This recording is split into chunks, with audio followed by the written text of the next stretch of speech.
Ramadan tiba, Ramadan tiba, Ramadan tiba. Assalamualaikum warahmatullahi wabarakatuh. Perkenalkan, nama saya Nova Rizky Rahman dengan NIM 1903127. Bersama keempat teman saya, ada Afni, ada Hasan, ada Lucy, dan ada Zahra, akan saya sendiri di sini akan mempresentasikan tentang hukum Islam. Oke, langsung saja ya teman-teman. Jadi kerangka dasar agama Islam ya. Kerangka dasar agama Islam itu terdiri dari ini ya, dari tiga. Itu ada akidah, ada syariah, dan juga ada akhlak. Oke, langsung saja ya selanjutnya. Nah, di sini ada hukum, syariat, fikih, dan hukum Islam. Oke, yang pertama, ruang lingkup hukum Islam. Ini ada dua ya, ruang lingkup hukum Islam itu. Yang pertama itu dari ibadah atau madhah. Kemudian yang kedua ada muamalah atau gairu madhah. Kemudian ada tujuh ciri-ciri hukum Islam. Oke, dari yang pertama itu ada munakahat. Ini yang mengatur sesuatu yang berhubungan dengan perkawinan, perceraian, itu munahakat. Yang kedua ada wirasah. Wirasah ini adalah hukum yang mengatur segala masalah yang berhubungan dengan pewaris, ahli waris, harta warisan, dan cara pembagiannya. Kemudian yang ketiga itu ada muamalat. Hukum yang mengatur masalah kebendaan dan hak-hak atau atas benda tentang hubungan manusia dalam persoalan jual beli. Kemudian yang keempat ada jinayah, hukum yang mengatur tentang perbuatan-perbuatan yang diancam dengan hukuman baik dalam jarimah, hudud, atau tindak pidana yang telah ditetapkan bentuk dan batas hukumannya dalam Al-Quran dan Sunnah Nabi. Kemudian yang kelima ada ahkam as-sunataniyah, sultaniyah, ya hukum yang mengatur soal yang berhubungan dengan kepala negara, pemerintahan, maupun tentara daerah, maupun pajak dan sebagainya. Kemudian yang keenam ada syiar, hukum yang mengatur urusan perang dan damai.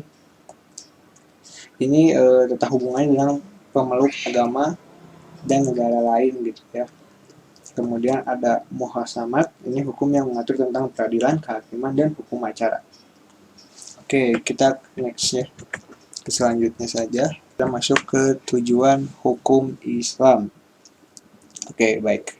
Tujuan hukum Islam ini secara umum adalah darul mafasidi wa jalbul mashalihi, yaitu mencegah terjadinya kerusakan dan mendatangkan kemaslahatan. Oke, ke selanjutnya ini ada sumber dan asas-asas hukum Islam. Oke, kita ke sumbernya dulu ya. Asas-asas hukum Islam ini ya berasal dari sumber hukum Islam yang yaitu tadi ada Al-Quran, ada hadis yang dikembangkan oleh akal pikiran orang yang memenuhi syarat untuk beristihaj.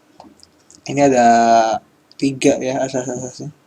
Ada asas umum, yaitu asas keadilan, kepastian hukum, kemanfaatan. Yang kedua ada asas dalam lapangan hukum pidana. Ada asas legalitas, larangan, asas larangan membinakan kesalahan pada orang lain, asas praduga tidak bersalah.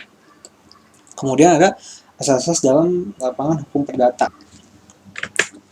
Selanjutnya ada sejarah hukum Islam. Ini dari pertama ya, dari Nabi Muhammad. Kemudian yang kedua ini ada di masa Khulafaur Rasyidin. Yang ketiga ada masa pembinaan, pengembangan, dan pembukaan hukum fikih Islam. Di zaman Khalifah Abbasiyah, di masa inilah lahir para ahli hukum Islam yang menemukan dan merumuskan garis-garis hukum fikih Islam. Oke, kemudian dia ada masa kelesuan pemikiran ya di selanjutnya ini. Timbulnya gejala itibat talik atau mengikuti saja pendapat para ahli, jadi tidak mereka lebih mengikuti gitu ya dengan para pemimpin-pemimpin. Kemudian kita ke masa kebangkitan kembali. Ini kebangkitan kembali pemikiran Islam timbul sebagai reaksi hidup sikap taklid tersebut atas yang telah membawa kemunduran hukum Islam. Jadi ntar ini suatu masa akan ada masa kebangkitan kembali hukum Islam.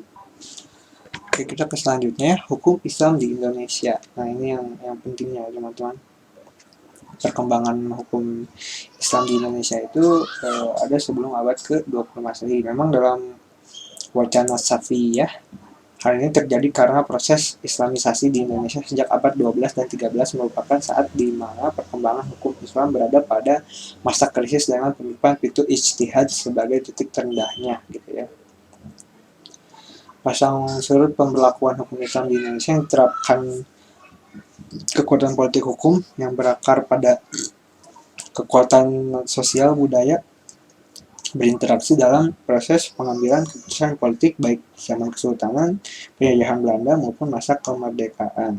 Yang selanjutnya itu, yang terakhirnya itu dengan disepakatinya Pancasila dan Undang-Undang Dasar 1945 sebagai ideologi negara dan disepakati sebagai landasan ideal dan landasan struktural negara kesatuan Republik Indonesia. Implementasinya hukum setiap bentuk perundang-undangan diharuskan lebih inklusif dan harus mengakomodasikan kepentingan umum masyarakat Indonesia. Inilah pada gilirannya akan melahirkan konflik ideologi Islam dan negara, ya, seperti yang sudah terjadi itu seperti itu.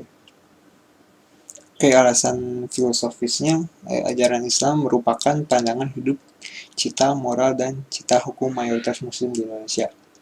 Alasan sosiologisnya, cita hukum dan kesadaran hukum Indonesia bersedikan ajaran Islam memiliki tingkat aktualitas yang berkesinambungan. Alasan yuridis, jadi terdiri dari pasal 24, 25, dan UUD 1945 ini memberi tempat bagi keberlakuan hukum Islam. Ini ada kedudukan hukum Islam dalam tata hukum Indonesia. Ya, hukum Islam ditentukan peraturan perundang-undangan dapat berlaku langsung tanpa harus melalui hukum adat. Yang kedua, RI dapat mengatur masalah sesuai hukum Islam. Kedudukan hukum Islam dalam sistem hukum Indonesia adalah sama sederajat. Hukum Islam sumber pembentuk hukum nasional yang akan datang. Jadi seperti itu ya teman-teman. Jadi ini sekian presentasi dari kelompok hukum Islam. Memang banyak sekali, tapi ini terbatas oleh waktu ya teman-teman. Terima kasih. Wassalamualaikum warahmatullahi wabarakatuh.